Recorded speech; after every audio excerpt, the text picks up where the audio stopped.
Hello friends, I am Apriti. Welcome back to our channel plants space. Epiphyllum oxypetalum, जिसको आप सभी ब्रह्म कमल के नाम से जानते हैं, इसकी एक छोटी सी कटिंग हमने इस पॉट में लगा दी थी। आज इसके बारे में बात करेंगे। और ये सेकंड प्लांट जो कि सीडम सकुलेंट है, इसको हमने बहुत छोटी सी कटिंग से ग्रो किया था। इन दोनों प्लांट्स के बारे में आज बात करेंगे। तो ये सबसे पहले बात करते हैं सीडम सकुलेंट की, जो कि कटिंग से इजीली ग्रो हो जाता है। आप इसको लीफ से भी ग्रो कर सकते हैं।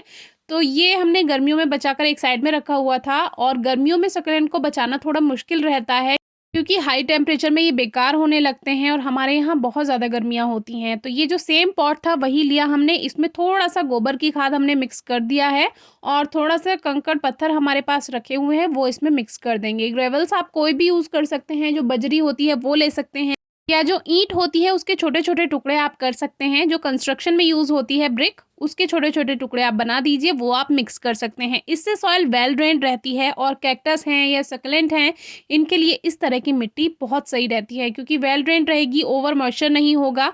तो इस तरह की मिट्टी आप बना सकते हैं किसी भी कैक्टस या सकलेंट के लिए। अब इसको वापस से हम इसी पॉट में शिफ्ट कर देंगे, क्योंकि थोड़ा सा खाद मिलाना भी ज़रूरी होता है सकलेंट के लिए, क्योंकि ग्रोथ के लिए थोड़ी सी न्यूट्रिएंट्स की ज़रूरत तो होगी ही। लेकिन अब इसको अच्छे से मिक्स करने के लिए पॉट में तो जगह नहीं बची थी, तो इसको वापस से हमने बास्केट में पलट दिया और इसको अच्छे से मिक्स किया, और अब सेम पॉट में लगा देते हैं। तो ये जो सकलेंट होते हैं छोटे से छोटे पॉट में ग्रोथ कर जाते हैं, और डेकोरेशन के लिए ये काफ़ी यूज़ किए जाते हैं। ऑर्नामेंटल प्लांट है, आप टेबल टॉप पे रख सकते हैं, या बालकनी में रख सकते हैं, या कोई विंडो है जहाँ पर ब्राइट लाइट आती हो वहाँ पर आप रख सकते हैं। इनको सीधी धूप की भी कोई रिक्वायरमेंट नहीं होती है। मान लीजिए आपके विंडो है, तो विंडो पे अगर ब्राइट लाइट आती है, धूप नहीं भी आती है, तो भी आप वहाँ रख सकते हैं, वहाँ बहुत अच्छे से ये चल जाते हैं।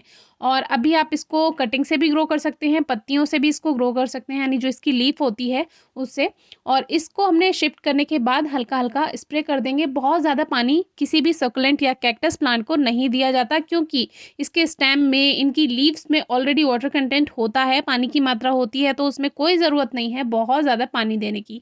अब एक और सॉइल मिक्सचर, इसमें हमने 60% सॉइल ले ली है और 40% कावडंग यानी गोबर की खाद लिया है। इसमें थोड़ा सा ये हमने बजरी रखी हुई थी, बार बार बाहर जाकर बजरी लेकर आनी पड़े, इससे बढ़िया आप एक पॉली बैग में इसको रख लीजिए टेरेस गार्डन में ही। और ये हमने 1-2 मुट्ठी इसमें मिक्स कर दिया है। अगर आपके किसी भी पॉट में ओवर मॉइस्चर हो जाता है, तो भी आप उसकी मिट्टी में थोड़ा सा ये बजरी मिला सकते हैं। इससे वेल ड्रेन्ड सॉइल बनती है, और जो मिट्टी है उसमें मॉइस्चर होल्ड नहीं रहता है। अब ये पॉट हमने ले लिया, एक ड्रेनेज होल पर इसमें पत्थर रखने के बाद ये मिक्सचर भर दिया। अब ये छोटी सी कटिंग हमने लगाई थी, आपसे एक वीडियो में भी शेयर की थी।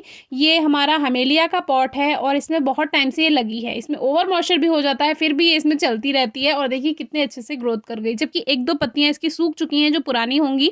ये मेरे मदर प्लांट की पत्ती थी जो कि टूट गई थी, यानी एक लीफ थी छोटी सी जो टूट गई थी, और वो मैंने ऐसे ही इसमें लगा दिया था। ना कोई ध्यान रखा, ना कोई केयर की, बिल्कुल ऐसे अपने आप ये चलती चली गई इसी में ही, और अच्छा प्लांट बन गया। जबकि मुझे लगा नहीं था ये चल जाएगी। तो ये फ्री का एक प्लांट बन गया। और ये प्लांट जब स्टार्टिंग में मेरे पास आया था, एक छोटी सी पत्ती थी, लीफ थी, उससे मैंने तैयार किया था, जो कि आपसे भी शेयर किया। अभी तक प्लांट पे फ्लावरिंग नहीं हुई है, लेकिन इंतज़ार है कि कब फ्लावर्स आएंगे। तो अभी इसमें से हम सूखी हुई जितनी भी पत्तियां हैं वो हटा देते हैं, रिमूव कर देते हैं। एक बात तो मैंने देखी है, जिस प्लांट की ज़्यादा केयर की जाए वो ज़्यादा इतराने लगता है, और जिस प्लांट को बिल्कुल ध्यान ना दिया जाए वो रफली ग्रो कर जाता है। तो यही आपको करना चाहिए। कभी कभी कुछ प्लांट्स पे आप ध्यान ना दें, बस पानी का तो ध्यान आपको रखना होगा, क्योंकि ओवर मॉइस्चर की वजह से अगर मान लीजिए आपका मेन प्लांट है, आपने इतना महंगा पौधा खरीदा है और आप उस पर ध्यान नहीं देंगे, तो वो बेकार हो सकता है। हाँ, एक्स्ट्रा प्लांट्स जो हैं उसको आप एक साइड में रख सकते हैं, लेकिन जो मेन प्लांट है उसका तो आपको ध्यान रखना ही पड़ेगा। तो इसको हमने शिफ्ट कर दिया पॉटिंग मिक्स के साथ, और ये जो छोटी छोटी बजरी हमने डाली हैं ये काफ़ी मदद करेंगी इसके जो सॉइल में ओवर मॉइस्चर ना हो। तो जिन जिन पौधों को कम पानी की ज़रूरत होती है, ज़्यादा नमी की ज़रूरत नहीं होती है, उसमें आप ये बजरी या ईंटों के छोटे छोटे टुकड़े, ब्रिक्स के छोटे छोटे टुकड़े या ग्रेवल्स वगैरह आप ऐड कर सकते हैं। उससे वेल ड्रेन्ड सॉइल बनती है। अब इसमें वाटरिंग कर देते हैं। स्टार्टिंग में पानी देना ज़रूरी है, जिससे मिट्टी सेट हो जाए और जो रूट्स हैं वो आराम से इस मिट्टी में फैल सकें। तो ये तो था एपीफाइलम ऑक्सीपेटलम, जिसको डचमैन्स पाइप कैक्टस भी कहा जाता है, क्वीन ऑफ नाइट भी कहा जाता है, जिसको आप नॉर्मली ब्रह्म कमल के नाम से जानते हैं। और सेकंड था सीडम सकुलेंट, जो कि दोनों ही प्लांट्स को कम पानी की रिक्वायरमेंट है, और ब्राइट लाइट में दोनों ही काफ़ी अच्छी ग्रोथ कर जाते हैं। कोई क्वेरी हो तो पूछेगा। Thank you.